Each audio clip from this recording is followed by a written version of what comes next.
Day in my life as a first-time mom dito sa Amerika. Alam mga mi, nandito naman kami ngayon sa daan at nandito kami ngayon sa Superior, Arizona.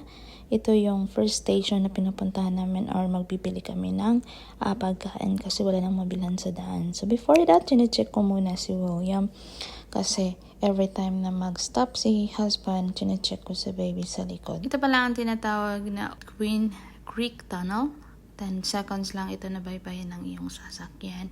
At paglabas mo sa bungad ng tunnel ay makikita kang magagandang tanawin na katulad nito. Maraming pumupunta dito, makikita mo sa daan ng mga tourist or mga hikers kasi maraming nag-hike dyan. Maraming pumupunta dyan sa taas or sa tuktok ng bundok sa mga bato. Tingnan nyo naman ang sa side ng area ng lugar na to. Ang gaganda ng kanilang mga rock formations at ang kanilang bundok. Isa to sa gustong-gusto kong gawin sa Arizona lalo na nagro-road trip kami. Kasi nakakita ka or makakakita ka ng magagandang tanawin, lalong-lalo na ng mga mountain formations. Marami kang makikitang mga rim, katulad nito. And ito yung first stop namin papasok sa pupuntahan namin. So ito ang kanilang safety information. So sa part na to mga boss or mga mi, ayaw ko talaga dito kasi natatakot ako. Sa kabilang area kasi is bangin at super tarik. Kaya natatakot ako dito. So isang pagkakamali lang ng iyong sasakyan, talaga mahuhulog yung sasakyan mo. Kaya dahan-dahan lang namin tong binaybay. Unang punta ko pala dito is nung snow time. Nag-i-snow po dito sa area na to. Nung snow time po, nung kakarating ko lang dito is may snow at hindi talaga kinaya ng aming sasakyan kasi sobrang dulas at patunaw na yung snow noon at kaya madulas siya at makapal yung snow and hindi kinaya ng aming sasakyan. Pag makita mo na ang tanawing ito, ibig sabihin malapit ka na sa tuktok ng Aztec Peak. Ito na yung pinaka-last ikot na daan. Pag nandyan ka na, ibig sabihin nasa pinaka-peak ka na ng bundok. Yeah. Oh, there's poop. Look at the view. What do you call this place? I don't know. This is Apache Peak, though. It's called a bunch of people piled up a whole shit ton of rocks and made furniture. That's nice. Yeah. See? They even carved out the. Oh yeah, they make it like a chair. Yes, exactly. A throne. Sit down. Hey, how you doing? Sorry for interrupting your piece here.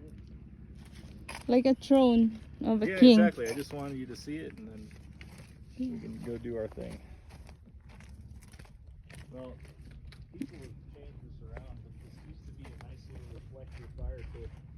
And if it's open here at the bottom, it has good ventilation. It's perfect for getting a nice, cozy spot by the fire when it's cold up here. But Yep. I mean, you saw how it is in the winter. We can't get halfway up the mountain. Like in the beginning Not of the even with winter. lockers and chains. This is the Not view. gonna happen. Wow.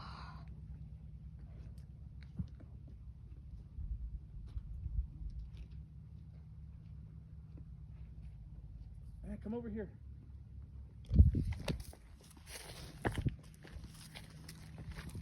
You picked the worst spots to take pictures. Why there? Come over here.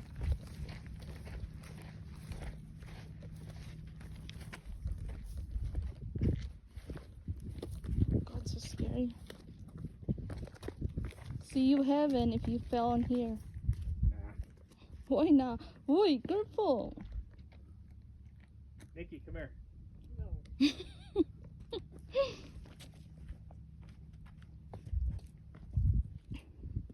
Look at me. Oi. It's a nice little ledge to sit and watch Take the me a sunset. picture like from behind. Na. Go there. Picture me. The one where Nick. Siyempre, hindi tayo magpapahuli sa selfie. Ang sadya talaga namin dito is pakawala namin yung mga kalapate na nahuli namin sa aming bakuran. Marami kaming alagang manok at yung pagkain kasi ng manok, pumupunta lahat yung mga kalapate doon, pumupunta sa bahay. And merong trap yung aking asawa.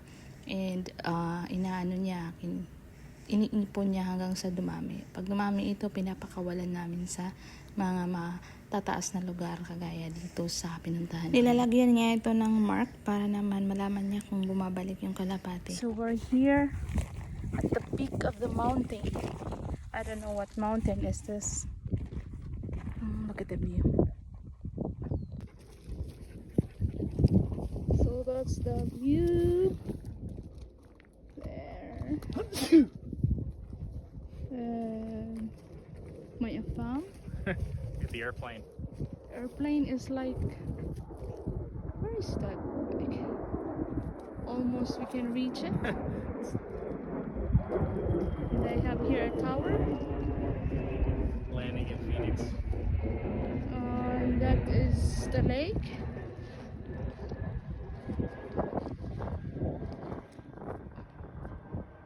We're here. First time. Yes. The first time I'm here. No. Yeah, the first time we went all the way up to the top of the mountain, that's true. Yep. Yeah. William, also first time. Yes, we got meat bag number 2. Otter. Don't go far. The stupid animal. Dummy! Otter.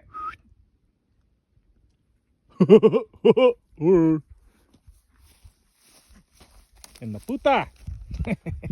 I'm not puto. This is my puto. Say puto.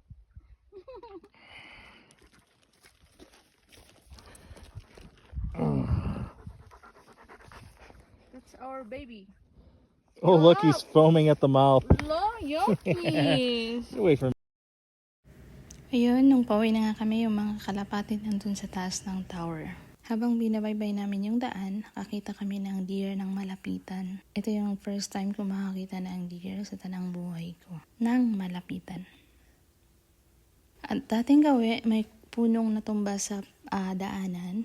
Kaya yung ibang mga sasakyan doon sa gilid dumadaan kahit na mahirap daanan.